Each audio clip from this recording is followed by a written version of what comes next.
Good morning children. आज आपण ए चा थर्ड साऊंड पाहणार आहोत. थर्ड साऊंड ऑफ ए पाहणार आहोत. तर या ठिकाणी मी काही शब्द लिहिते बरं का. मी इथं शब्द लिहिते बघा. काय लिहिलेलं आहे? कॅट. कॅट. ओके. कॅट मध्ये ए आलंय. तर या ए चा साऊंड तुम्ही काय घेतलात? ए. काय घेतलात? ए. हा झाला ए चा फर्स्ट साऊंड. ओके. आता काल पहा आपण एक शब्द पाहिला. इथं काय लिहिलंय बघा? कार. इथं पण ए आलेलं आहे. पण तुम्ही याचा साऊंड काय घेतलात? आ. याचा साऊंड काय घेतलात? आ. बघा याचा आपण फोड करूया. सी चा आवाज आहे क अधिक ए चा आवाज ए अधिक टी चा आवाज ट. मग तुम्ही कॅट म्हटलात. बरोबर. म्हणजे ए चा आवाज ए आलेला आहे.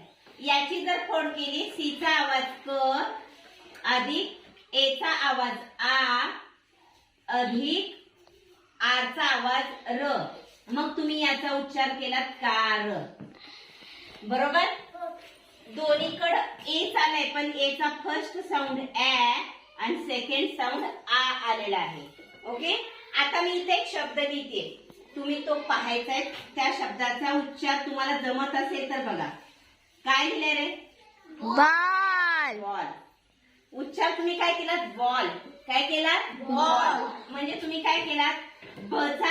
बी चा आवाज ब अधिक ए च्या आवाजाला ऑ वाचलात तुम्ही. काय वाचला? आणि जेव्हा दोन अक्षर समान येतात तेव्हा दोन्हीचं वाचन एकदाच करायचं. एल एल चं वाचन काय झालं? ल. मग तुम्ही शब्द वाचलात बॉल. काय वाचलात? बॉल.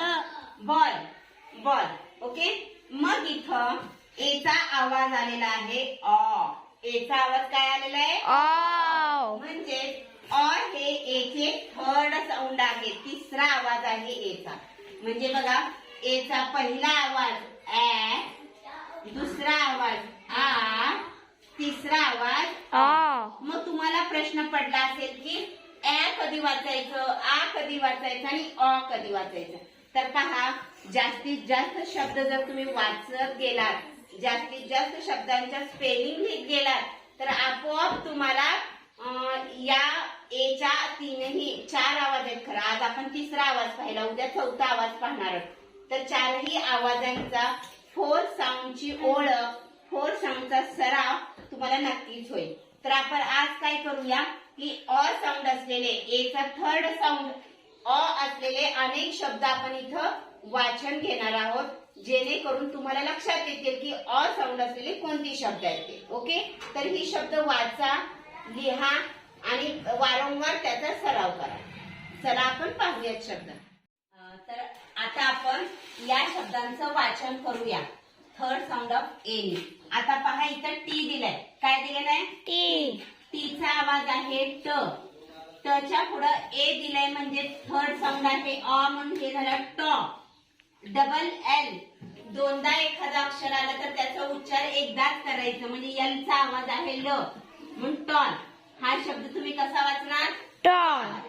इथं पण तसंच आहे. बी चा साऊंड ब, ए आल्यामुळे झालं बॉ. एल चा साऊंड आहे ल, याचं वाचन झालं बॉल. इथं डब्ल्यू चा आवाज आहे व, ए चा आवाज ऑ म्हणून झालं वॉ. एल डबल एल चा आवाज झाला वॉल. इथं पा जे चा आवाज आहे जे ज, ए जोडलाय म्हणून त्याला झालं जॉ. काय झालं? जॉ. त्यामध्ये बघा डब्ल्यू हे सायलेंट गेलं जातं. व जॉ व असं वाचायचं नाही. जॉ. कारण हे सायलेंट वर्ड आहे. ज्याचा उच्चार हा सायलेंट होतो तो इथं लिहायचा नाही. म्हणून याचं वाचन झालं जॉ.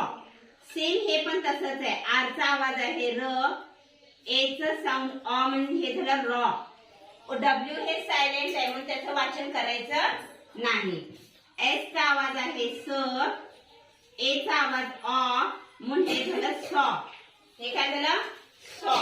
एफ चा आवाज फ, ए जोडले म्हणून फॉ. डबल एल च्या ठिकाणी आपण घेऊया ल. दोनदा एखादा अक्षर आलं तर त्याचं वाचन एकदाच करायचं. इथं पण पहा कॉल. सी चा आवाज क, ए चा साऊंड अ म्हणून झाला कॉ. डबल एल च्या ऐवजी एकच एल चा आवाज झाला ल, कॉल. कॉल. इथं एस चा आवाज स, पण तिथं दोन कन्सोनंट जवळ आल्यामुळे जोडाक्षर तयार होते. एस एम दोन्ही कन्सोनंट आहे म्हणून एम चा आवाज म याला जोडायचं स्म. ए जोडल्यामुळे झालं स्म. डबल एल चा आवाज झाला ल, स्मॉल. काय झाला? स्मॉल. इथं पहा सी चा आवाज क, इथं सुद्धा दोन कन्सोनंट एकत्र आलेले आहेत म्हणजे जोडाक्षर तयार होते. सी ला जोडायचं आहे एल म्हणजे ल. ए आहे म्हणून त्या झाला क्लॉ. परत डब्ल्यू आल्यामुळे इथं सायलेंट वर्ड आहे बघा. लक्षात ठेवायचं जेव्हा ए चा थर्ड साऊंड असतो आणि शेवटी डब्ल्यू येतो तेव्हा त्याचं वाचन हे सायलेंट मध्ये होतं, त्याचे वाचन केले जात नाही. म्हणून इथं पण क्लॉ आलं बघा.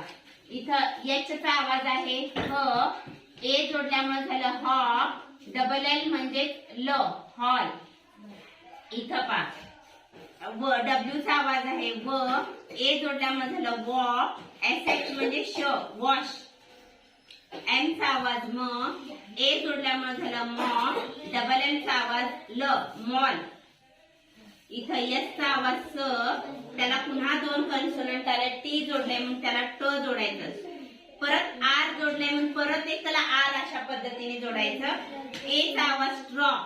परत इथं डब्ल्यू आले म्हणून त्याचा वाचन केलं जात नाही कारण ते सायलेंट वर्ड आहे. जेव्हा अशा शब्दाच्या शेवटी डब्ल्यू येतो तेव्हा ते सायलेंट वर्ड असते, त्याचं वाचन घ्यायचं नाही. पुढे पहा डब्ल्यू चा आवाज आहे व, त्याला ए जोडल्यामुळे झालं वॉ. इथं पुन्हा बघा काल आपण शिकलो होतो की मध्ये एल सुद्धा सायलेंट वर्ड येते. एल चा साऊंड घ्यायचा नाही, त्याला सायलेंट वर्ड मिसिंग साऊंड असं म्हणतात. के चा आवाज आहे क, वॉक. काय झालं? वॉक. इथं पुन्हा डब्ल्यू डब्ल्यू आलेत बघा. आर चा आवाज र, ए जोडल्यामुळे झालं रॉ. डब्ल्यू चं वाचन करायचं नाही, सायलेंट वर्ड आहे. एल चा आवाज ल, ए जोडल्यामुळे झालं लॉ. डब्ल्यू सायलेंट वर्ड आहे. पुढं पी चा आवाज प, ए जोडल्यामुळे पॉ. एन चा आवाज न, इथं पुन्हा डब्ल्यू चा आवाज आला नाही, पॉन. पॉन. पॉन. ओके. इथं पायस चा आवाज स, त्याला टी जोडल्यामुळे ट जोडूया. ए नंतर स्टॉ, ल, स्टॉल. स्टॉल. स्टॉल. इथं टी चा आवाज ट, ए जोडल्यावर झालं टॉ. एल हे सायलेंट आहे म्हणून तिथं काय करायचं? के चा आवाज क, टॉक. इथं सीएच म्हणजे च, ए जोडल्यामुळे झालं चॉक. पुन्हा हे सायलेंट वर्ड आहे म्हणून काय येतं? चॉक. कधी पण के च्या आधी जर एल आलं तर त्याचं वाचन करायचं नाही. के च्या आधी जर एल असेल तर ते सायलेंट वर्ड असते. काय असते? Silent word. इथं पहा डब्ल्यू चा आवाज आहे व, त्याला ए जोडले झाले वॉक. आता इथं बघा वॉच, इथं टी सुद्धा सायलेंट आलाय, याचा उच्चार आहे वॉच. काय झालं? वॉच. याचा उच्चार काय झाला? वॉच. इथं पहा डब्ल्यू चा आवाज व, ए जोडल्यामुळे वॉक. एन ला ट जोडल्यामुळे वॉन्ट. वॉन्ट.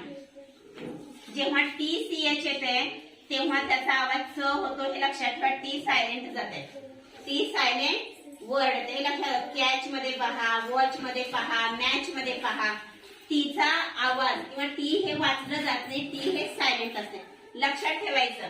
के च्या आधी एल सायलेंट वर्ड, सीएच च्या आधी टी सायलेंट वर्ड. ओके. पुढे डी चा आवाज ड, त्याला आर जोडल्यामुळे ड्र. A draw. परत शेवटी डब्ल्यू आल्यामुळे त्याचं वाचन करायचं का? नाही. वाय चा आवाज य, त्याला ए जोडल्यामुळे यॉ. डब्ल्यूचं वाचन करायचं नाही. एन चा साऊंड न, यॉन.